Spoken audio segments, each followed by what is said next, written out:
Mark Rogers TV on college football as we get you ready for the 2011 campaign, ranking the BCS conferences. In our first edition, we gave you number 6, the worst by far, the Big East. Now we go down the coast and up a rung to number 5 and the ACC, a basketball league with huge football potential. Miami, Virginia Tech, and BC jumped on board about 8 to 10 years ago, and many college football people expected the ACC to jump to the top of the mountain of college football close to the SEC and the Big Ten, but it just hasn't turned out that way. Look at last season. It's pretty much a microcosm of what has happened each season over the last 10 years.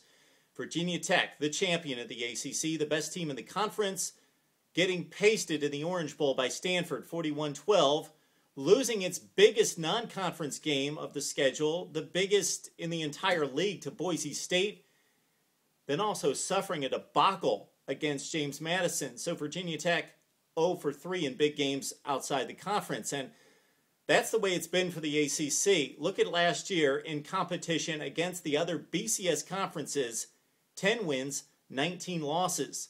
In postseason play in the meaningful BCS games, the ACC just 2-12 in its history in those 14 tries.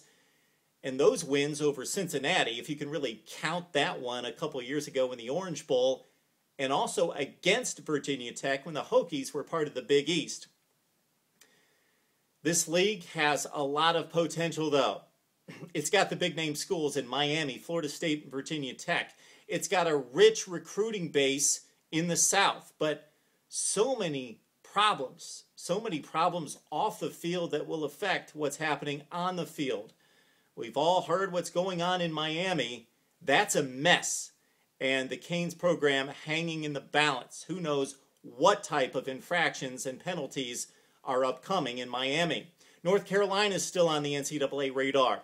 And also Russell Wilson, who is expected to be the best quarterback in the league at North Carolina State, he's off to the Big Ten and Wisconsin.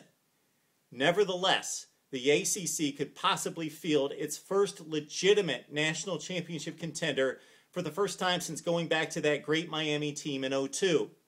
At Florida State, Jimbo Fisher has taken over for Bobby Bowden and taken over a program that had slumped to that top 25 to top 40 status with 7, 8, 9 wins per year.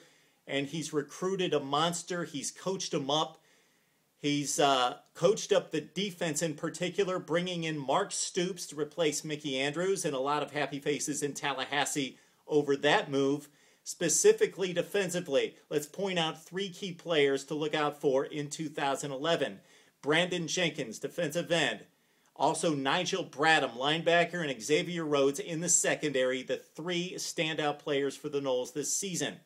But it all comes down to the decision-making of new quarterback E.J. Manuel, taking over for first-round pick Christian Ponder of the Minnesota Vikings. Manuel has thrown just 80, 100 passes in college, so actually he's gotten some experience, but he's been very inconsistent. 6 TDs, 10 picks. He does bring the running component to the offense, but E.J. Manuel's going to have to step it up big and not turn over the ball for Florida State to be a championship contender, and not only the ACC, but they hope beyond that. So Florida State is potentially way up here. Virginia Tech on the next level. They, of course, have become the gold standard in the ACC. The most important player for the Hokies this season is Logan Thomas. He takes over at quarterback. He is a 6'6 sophomore who's thrown just 26 passes at the collegiate level. Now we're searching for a sleeper team, and we believe we have found one at Clemson. They've got great talent, great speed, as they typically do.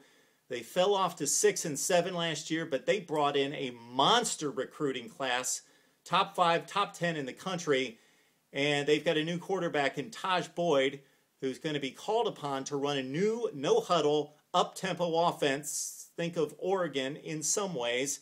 So it's all on Taj Boyd to step it up for the Clemson Tigers.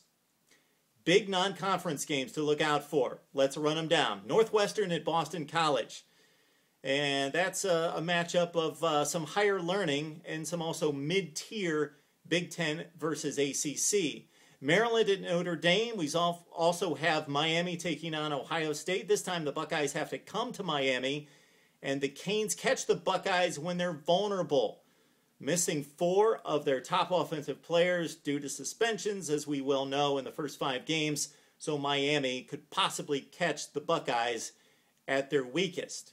We also have a matchup of Auburn and Clemson. The Tigers of Auburn almost upset on their way to a national championship season by Clemson, showing us how dangerous Clemson can be. But Clemson blew that game on the Plains last year. They get a possible revenge game against Auburn this year, but those all pale in comparison to the one at Tallahassee on September 17th.